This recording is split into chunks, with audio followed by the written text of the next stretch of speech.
Hi everyone, I'm David, and today we're going to delve into another devastating case. This one isn't just tragic, it's suffocating, confusing, and filled with the echoes of promises made in desperation. I'm exhausted. I don't know how much more I can take. What am I even holding on to anymore? These weren't the words of someone facing a mere heartbreak. These were the cries of a woman crushed by the weight of her past, her love, and her silence. I truly loved him, she wrote.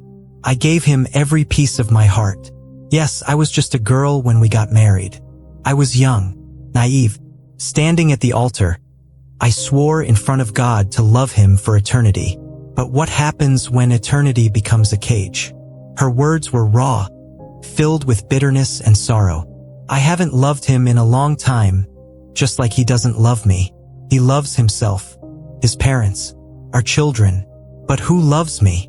Her loneliness echoed through the pages of her secret diary, a diary she dared not let anyone see.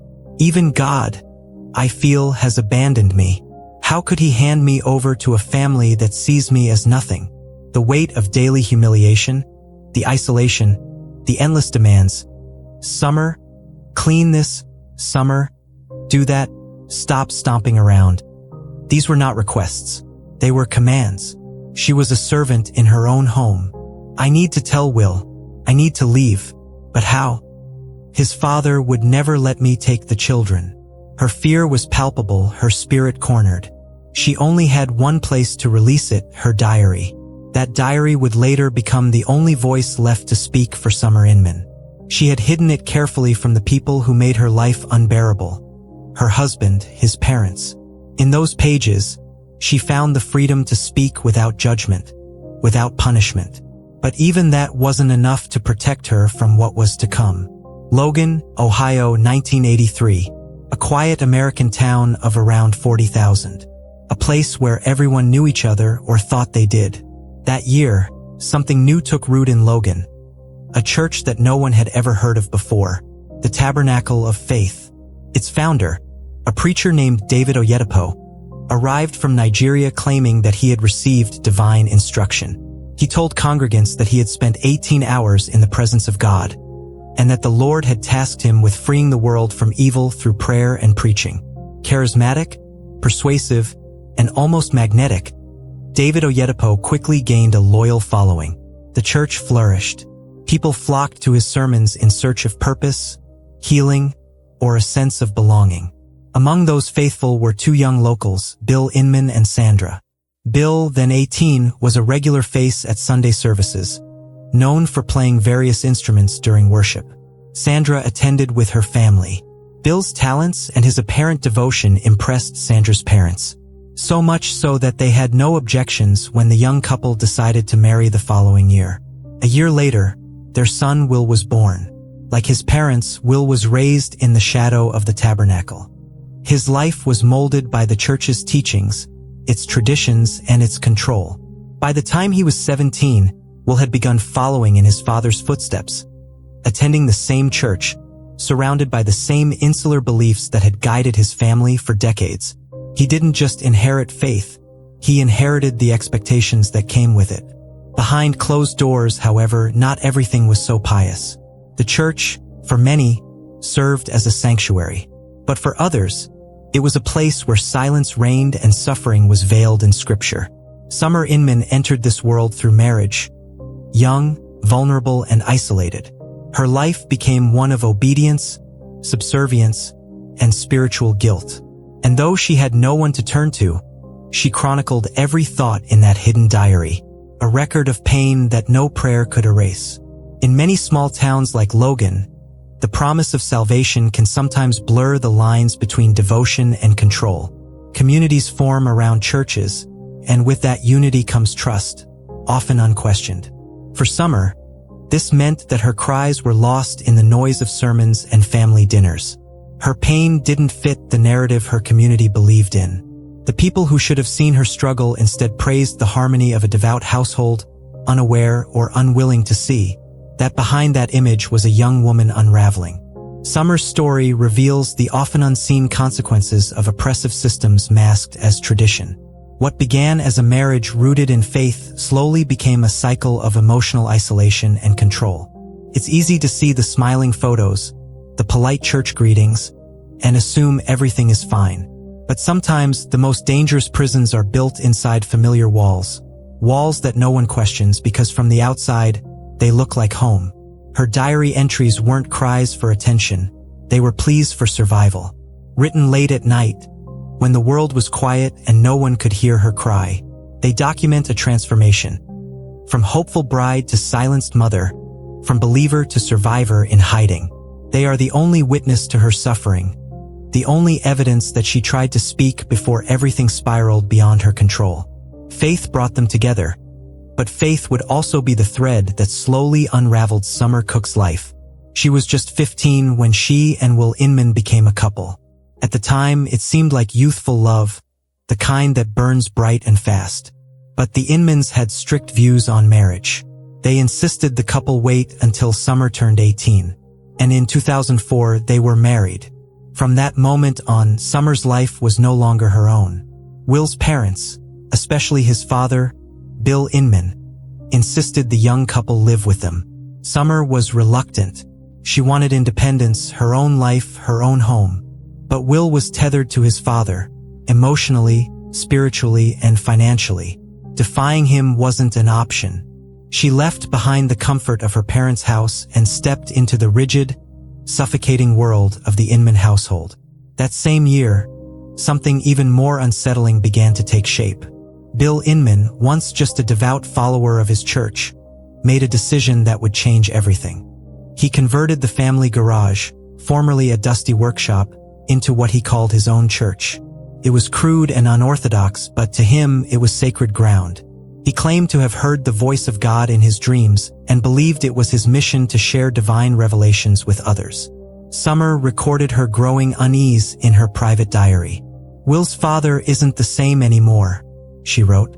"At dinner tonight, he said God speaks to him in his sleep. I looked at Will and saw him roll his eyes. Even he knows this is going too far. But there was little anyone could do." The townspeople, some curious, others desperate, began attending these garage sermons. They listened, prayed, and even gave money. And so, the Tabernacle of Faith in Logan had a new satellite, Bill Inman's self-made sanctuary. In 2005, Summer and Will had their first child, a boy they named Alex. His birth should have been a moment of joy, but instead, it spotlighted the crushing reality of their lives. Money was tight. Women in the Inman family weren't allowed to work. Their only role was to clean, cook, and raise children. Will's part-time work, coupled with sparse donations, wasn't nearly enough. At a family meeting, Bill made the decision. They were moving to Florida to find work. In Florida, Bill and Will took construction jobs.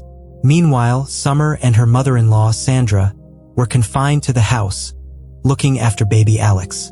The move brought no change for Summer, just more of the same. In her diary, she confessed her hopelessness. "Nothing's different here. Will and his dad leave at dawn and return at night. Sandra and I are stuck here. I don't know how long I can keep waiting for Will to grow up and stand on his own." But the money never came. Florida didn't deliver salvation. It offered only more dead ends. So they returned to Ohio, but not to Logan. The family's house had been seized due to unpaid taxes. The court barred them from buying it back. Instead, they settled into a modest rental in rural Vinton, not far from their original town. There, Summer gave birth to 2 daughters, Kelly and Alana. But with each child, her dreams of freedom slipped further away. In her diary, she described the despair that clung to her like a shadow. "We're still broke. Will wants 12 kids. 12. I laugh when he says it, and that infuriates him. He'll go silent for days." The silence was its own form of punishment, a cold reminder that her opinions were not welcome, her resistance not tolerated. She was a wife, a mother, a servant to a vision she never believed in. By 2010, Bill Inman had begun shifting into a more extreme version of the man Summer already feared. The religious rhetoric intensified. The expectations of obedience grew stricter. Summer's life, already narrow and confined, was becoming something darker. The home she lived in was not a sanctuary. It was a cage, and there was no exit she could see. Summer's experience mirrors that of many women trapped within patriarchal systems cloaked in religious devotion. When faith becomes a tool of control rather than compassion, it distorts love, marriage, and family into something unrecognizable. For Summer, her life was dictated by the will of men who believed they spoke for God. Her voice only existed in ink, on pages no one else could read. Her laughter, her defiance, even her dreams of something more, were offenses in a household ruled by silence and submission. Despite her growing despair, Summer held onto slivers of hope, brief moments when she dreamed of escape. But dreams were dangerous in that house. Every time she spoke out, she was met with punishment, emotional, spiritual, or otherwise. Her children gave her purpose, but they also tied her to the life she desperately wanted to flee. She couldn't leave without them, and she knew that meant she couldn't leave at all. The fear of losing them outweighed even the fear of staying. It was a slow suffocation, disguised as tradition. The house in Vinton may have seemed like any other rural home from the outside, but inside, a quiet storm was building. Summer's pleas for help were buried in daily routine.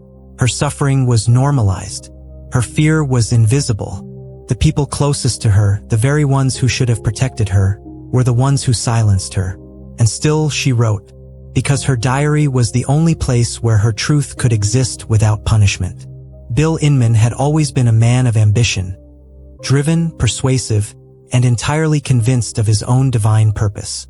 In 2010, that ambition reached new heights when he officially declared himself the leader of the Tabernacle of Faith Church. Alongside his wife, Sandra, he registered a non-profit organization under the name Mercy Ranch. The mission, on the surface, was admirable. A sanctuary for orphans, widows, and the homeless. But there was a glaring problem. There was no money. No donations large enough to fund such a dream. That didn't stop Bill. Instead, he manufactured a solution that was as cunning as it was deceitful. He launched what he called a charity lottery. The promise was bold. The grand prize winner would receive $200,000. The other 99 participants? Equally valuable prizes, he claimed. The rest of the proceeds would fund the construction of Mercy Ranch. Television and radio ads promoted the project. Bill even went door to door, using the trust he had built in the community to rally donations. To everyone's shock, it worked. Bill Inman raised a staggering $1 million. The drawing was scheduled for September 2010. But September came and went. So did October. And November. No drawing. No winners. No house. Bill Inman had committed fraud on a massive scale, and there was no indication he ever intended to make good on his promises. It was during this time that a young man named Adam Peters entered the Inman family's orbit. Hired to help with landscaping and household maintenance, Adam spent a great deal of time around the property and around Summer. He noticed her immediately. She seemed distant, weighed down by something invisible but undeniable. What Adam didn't yet know was that Summer and Will's marriage was collapsing behind the walls of that home. Tensions were high. Communication was sparse. But even so, Adam offered her kindness, subtle gestures, signs that someone noticed her. Not just as a mother or a wife, but as a person. Eventually, Summer made a decision that had once seemed impossible. She filed for divorce. She took her children and returned to the safety of her parents' home. For the first time in her adult life, she was free. She found work as a janitor at a local bank. It wasn't glamorous. It didn't pay much, but it was hers. After years of being told what to do, what to wear, when to speak, she was finally making decisions for herself. The job offered more than a paycheck. It gave her something she had been denied for years: dignity, freedom. Despite everything, Summer didn't try to sever the children's relationship with their father. She believed in their right to know him and their grandparents, even if her own relationship with the Inmans had crumbled. And the truth was, for all of Bill Inman's faults, and they were many, he showed deep affection for his grandchildren. He doted on them, spoiled them, spoke to them kindly. In the eyes of his community, it was one of the few redeeming qualities he still possessed. But any illusion of stability was shattered in December 2010. A bailiff arrived at the Inman residence with a court order. The family was being evicted for failure to pay rent. When Summer heard the news, she went back to the house, her former prison, to collect what few belongings she hadn't been able to take during her hurried departure. What she didn't know was that returning to that house would change the course of her life forever. Summer's decision to leave was more than an act of defiance. It was an act of survival. After years of submission, she had found the courage to carve a path of her own. But independence came at a cost. Her job barely covered the essentials. Her children were growing. Their needs multiplied. Yet she never looked back with regret. For once, she was breathing freely, living on her own terms, even if those terms came with struggle. Her diary entries during this time took on a different tone. Not despair, but quiet hope. The grief of her past hadn't vanished, but something else had emerged. Strength. The community's view of Bill Inman had begun to fracture. As whispers of the lottery scam spread, people who had once praised his sermons began to see the truth. He wasn't a prophet. He was a manipulator. And yet, he maintained a loyal inner circle, those who refused to see past his mask. For Summer, it was infuriating but not surprising. People will cling to belief, even when the evidence stands against it. That belief, once her own refuge, had been weaponized against her. Adam Peters' kindness hadn't gone unnoticed. Though Summer kept her distance, unsure of what came next, she couldn't ignore the contrast between his gentle concern and the cold demands she had once lived under. For the first time in years, someone saw her, not her role, not her obligations, but her. Still, she remained cautious. Life had taught her that trust came with consequences, and she wasn't ready to pay that price again. As 2010 drew to a close, the pieces of the Inman empire were crumbling. Summer had escaped, but the shadows of her past still lingered. The fraud, the eviction, the betrayal, none of it had been buried. It was all still alive, just beneath the surface, waiting. And Summer, stronger but still healing, was about to be drawn back into the world she thought she had finally escaped. Summer knew returning to the Inman home would be dangerous. She had made her escape, filed for divorce, and started rebuilding her life. But retrieving the rest of her belongings meant stepping back into the eye of a storm. Though she had every right to collect what was hers, she was branded a traitor by the family she had once called her own. So she called Adam Peters. She needed help not just to pack but to feel safe. His presence, however, lit a fuse. When Summer arrived with Adam, the Inmans erupted. They refused to let either of them through the door, hurling curses, threats, and hateful words. They shouted that her things would be set ablaze in the backyard. Not even the police could defuse the situation. When officers arrived, Will Inman became violent, so much so that he physically assaulted one of them. Adam, stunned and furious, snapped. He shouted that he would find Will and kill him. That night, Summer made a choice she had long feared but could no longer delay. She filed a formal police report against her estranged husband. Inside it, she laid bare the control Will had exerted over every corner of her life. It hadn't started during their courtship. The darkness emerged after the wedding. He monitored her every move, her phone calls, texts, emails, even her meals. He dictated how long she was allowed to shower, when she could go outside, and how often. Sometimes he'd confiscate her phone for days, cutting her off completely, not just from friends, but even her parents. He once admitted he wanted a second wife. He had even posted revealing photos of himself on dating websites and actively pursued other women, shamelessly, while still married to Summer. In her diary, Summer had frequently expressed her desire to leave him, but it was never that simple. Will had threatened her life more than once, warning her that if she ever tried to divorce him, he would shoot her. The fear was paralyzing. It wasn't until everything had exploded at the house, until she saw the rage in Will's eyes, that she understood. He was capable of following through. The police took her statement seriously. When confronted, Will didn't deny much. Yes, he'd taken her phone. Yes, he'd monitored her diet. But he tried to disguise it all as concern, as care. He told the officers he only restricted her phone use, so she wouldn't spend all day talking to her lover. He claimed his surveillance of her meals was out of worry for her health.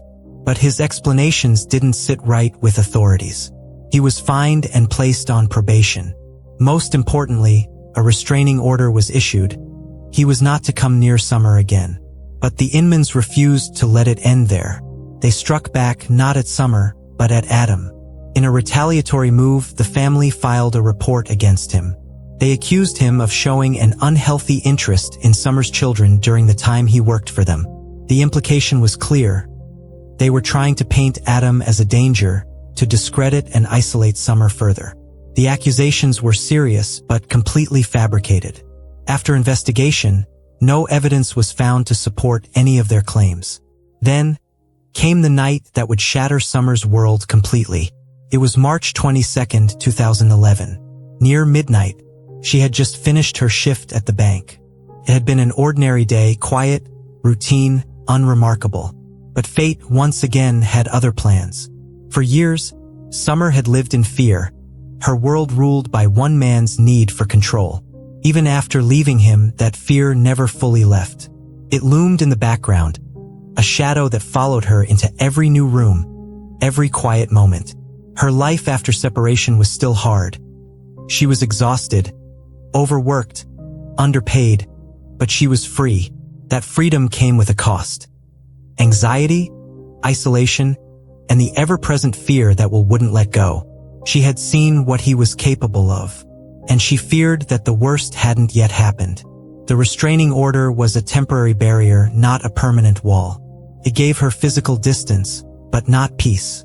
She knew how much the Inmans resented her, how deeply they felt she had shamed their son. In their eyes, she hadn't just left a marriage.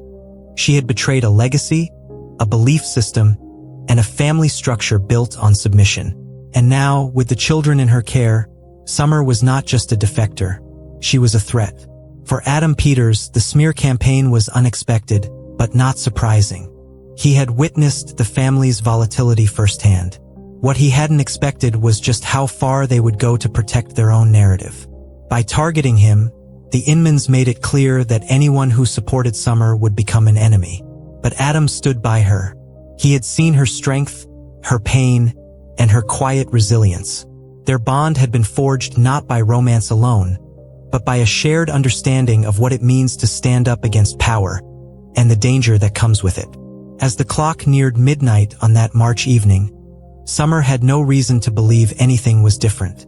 She was just a woman finishing another late shift, heading back to her modest new life. But somewhere in the darkness, a decision had already been made. And by morning, everything would be different. By the time midnight rolled around in Logan, Ohio, the bank branch where Summer worked had long since closed. The lights were off. The offices were empty. Summer remained behind to tidy up, routine cleaning, dusting, and emptying the trash. She texted Adam Peters to let him know she didn't have much left to do. She'd be home soon, but she never came home. It wasn't like her. She was always punctual, always careful. As the minutes ticked by, Adam's unease grew into dread. He knew what Will Inman was capable of. And now, with Summer alone and late, his fear became something more urgent. Adam drove to the bank, hoping he was overreacting. But when he arrived, the building was sealed tight. The entrance was locked. The lights were off. There was no sign of Summer. He circled the building, calling out her name into the silence. Still nothing.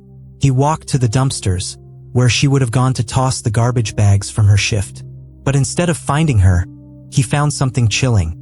Her purse, her phone, her red jacket, discarded in the grass nearby. All signs that she had been there. All signs that she hadn't left willingly. Panic rising in his throat, Adam called the police. When officers arrived, they confirmed what he feared. Summer's belongings were examined. Her jacket, her phone, her wallet. It was all there except for her.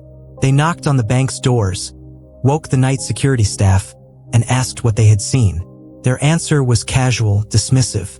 She left over an hour ago, they said. Went home as usual, but Summer never made it home. Then, under the glow of flashing blue and red police lights, 3 people approached the scene.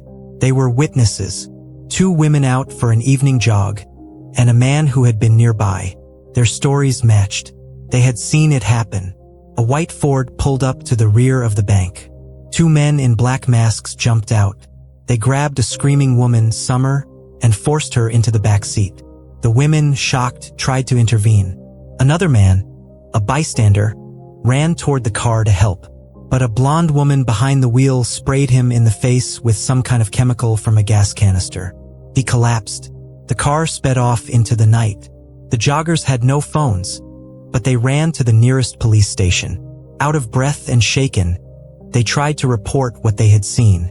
They described the masked men, the screaming woman, the car, the attack. But the officers laughed. A late-night abduction? A bank janitor dragged away in the dark? To them, it sounded like a made-up story from nervous runners. Their delay, their failure to act, cost precious time. By the time the gravity of the situation was recognized, Summer Inman was already gone. In a town as small as Logan, news travels fast. By morning, the story of a mother abducted in the dead of night by masked assailants had spread like wildfire. Shock turned into fear, and fear turned into action. Residents began to mobilize. Volunteers, friends, even strangers formed search parties. They combed through parks, alleys, wooded trails, and abandoned buildings. People who had never met Summer before now searched for her with flashlights in hand, calling out into the early morning mist. Summer's disappearance didn't just rattle Logan. It broke something inside it. A young mother, rebuilding her life, stolen in a matter of seconds. Felt too surreal, too violent for a place like theirs. But denial wouldn't bring her back. And the more the townspeople learned, the more horrifying the story became. This wasn't random. This wasn't a crime of opportunity. This was personal, calculated, and almost certainly someone she knew. As volunteers worked tirelessly, the weight of the police department's failure loomed over the investigation. The witnesses had been ignored. The leads were cold. A woman had been kidnapped in front of their eyes, and the ones meant to protect her had laughed it off. Logan was a small town, but that night, it felt smaller. Trapped in silence, guilt, and regret, Adam Peters refused to give up. He searched beside the others, retracing Summer's last steps. His grief was growing heavier by the hour. He had seen the signs. He had heard the threats. And now she was gone. Her red jacket in the grass was the only thing left behind. A silent scream for help that came too late. For those who loved her, time seemed to bend. Every second stretched into a minute. Every minute into an eternity. Hope flickered, but so did dread. The longer Summer remained missing, the more people whispered the unthinkable. What if she was already gone? In the early hours after the abduction, Logan changed. A community that once trusted its peace and safety now locked its doors tighter. Mothers held their children closer. And through it all, the question echoed from street corners to kitchen tables. Who would do this to Summer Inman, and why? Summer Inman had vanished without a trace. Her last known moments were marked by routine. Cleaning up at the bank, texting Adam that she'd be home soon. But now days had passed. No sign, no contact, nowhere. The quiet town of Logan buzzed with fear, and the search had turned desperate. Just a week before Summer's disappearance, Will Inman made a move in court that raised more than a few eyebrows. Bound by law to pay $150 per child in support, $450 a month. He argued that his limited income of $500 made the order impossible to fulfill. He requested to have his payments reduced to a flat $150 for all 3 children. He also petitioned for full custody. The court rejected that request. It was clear that Summer, despite years of isolation and control, had stepped into her role as a capable, devoted mother. The judge saw no grounds to remove the children from her care. Still, Summer's disappearance raised immediate red flags. She had no known enemies, no recent travel, no suspicious relationships. The evidence and common sense pointed in one direction: the Inman family. Police soon located them, not at their Logan home, but in a nearby town, staying at the home of Bill Inman's elderly mother. When questioned, Bill, Sandra, and Will each claimed they hadn't heard about the disappearance. They insisted that on the night Summer vanished, they were in Cleveland, allegedly searching for a new place to live, but they never arrived. According to them, their car broke down, forcing them to return to Logan. The story was thin, and the details didn't hold. The car trouble couldn't be confirmed. There was no mechanic report, no tow service, no eyewitnesses. Worse, when detectives examined the Inman property, they found a white Ford parked in the yard, matching the vehicle described by witnesses the night Summer was abducted. A GPS unit was recovered from the car. It had been disabled during the crucial window of the kidnapping. Intentional or not, it was a damning detail. Investigators went further, seizing the family's cell phones. The data didn't lie. None of them had left Logan that night. The Cleveland alibi unraveled completely. Then came the final blow: surveillance footage. At 7:30 a.m. the morning after Summer vanished, that same white Ford was spotted at a car wash. Inside were Bill, Sandra, and Will meticulously dry cleaning the car's interior. Their behavior wasn't just suspicious, it was almost textbook post-crime damage control. All three were taken into custody. As officers led Bill away, his voice rang out through the air, shouting to his mother that they were innocent, that this was a spiritual attack, that they were victims of evil forces. In the interrogation rooms, their tone shifted from defiance to unity. They repeated the same phrases, denied the same accusations, maintained the same lies. But when the weight of evidence finally pressed too hard, and the threat of capital punishment became real, it was Sandra who cracked first. In her confession, Sandra claimed full responsibility. "It was my idea," she said. "I was the one driving the Ford that night." She insisted they never meant to kill Summer, that it had all gone terribly wrong. "We just wanted to scare her," she said. "We waited outside the bank for a long time, hours maybe, and then..." Her voice faltered. What Sandra described next would become the darkest chapter in Logan's history. The image of the Inmans as a devout, God-fearing family collapsed in an instant. Their facade of righteousness was peeled away, revealing something sinister. This was no divine mission. This was calculated violence, wrapped in religion, fueled by obsession, control, and fear. Summer's own story had foreshadowed it: years of submission, surveillance, threats. She had known the danger. She had written it over and over. But still, few believed it would come to this. The white Ford wasn't just a vehicle, it was a mobile prison. That night, it became the site of a tragedy born from years of repression. Will's failure to control Summer through fear and manipulation led the family to a final, desperate act. And when they failed to scare her back into submission, they silenced her forever. Logan woke up to a reality it didn't want to face. That beneath the peaceful exterior of their community, something monstrous had been growing. It had worn a preacher's smile, sung hymns, handed out pamphlets. But in the end, it showed its true face. Not in church pews or family dinners, but in the back seat of a white Ford on a cold March night. The fear that Summer had lived with wasn't imagined. It was real. It had a name.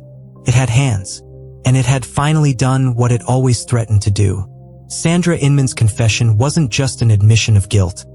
It was a confirmation of everything Summer had spent her life warning others about. She was right there by the garbage cans behind the bank. Alone, unaware.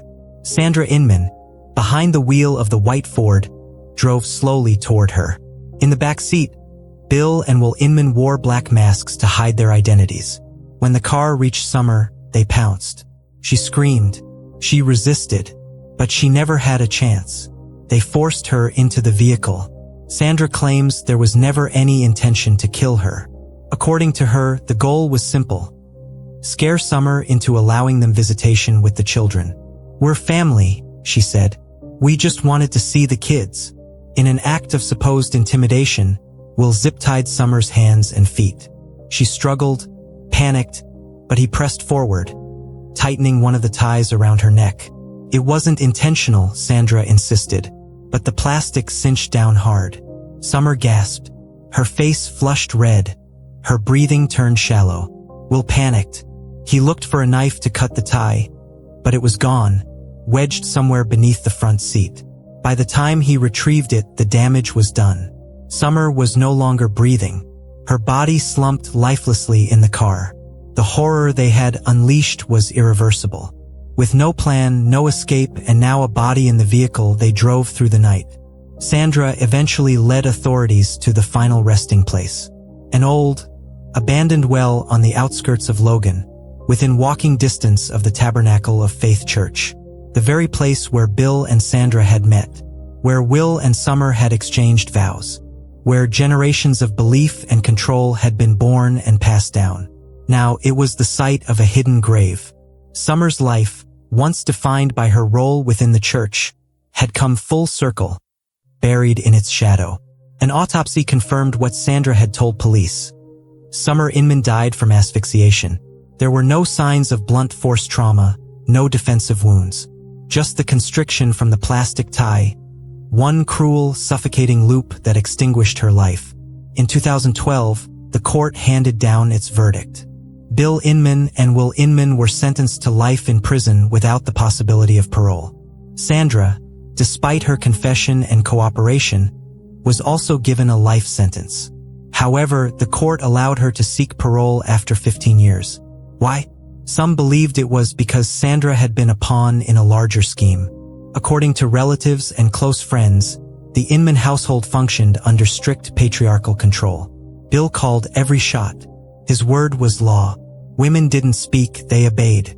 And when Sandra confessed, many believed she did it not out of guilt, but to shield her husband and son, to take the weight of their actions and bear it herself. If this truly had been a twisted plan to reclaim the children, it hadn't come from Sandra. It came from Bill. This case was never just about custody. It was about power, domination, and a refusal to let go. Even as Summer tried to rebuild her life, her freedom threatened the fragile ego of a man who had spent years bending her to his will. And in his final, desperate attempt to reclaim that control, he took her life. The town of Logan will never forget Summer Inman, not just for the way she died, but for the quiet bravery she showed while living. In the face of fear, she wrote her truth. In the grip of control, she fought for independence. And in the shadow of a false faith, she held onto her dignity. Her story is not just one of tragedy. It is a warning, a testament, and a plea for those still living in silence to find their voice before it's too late.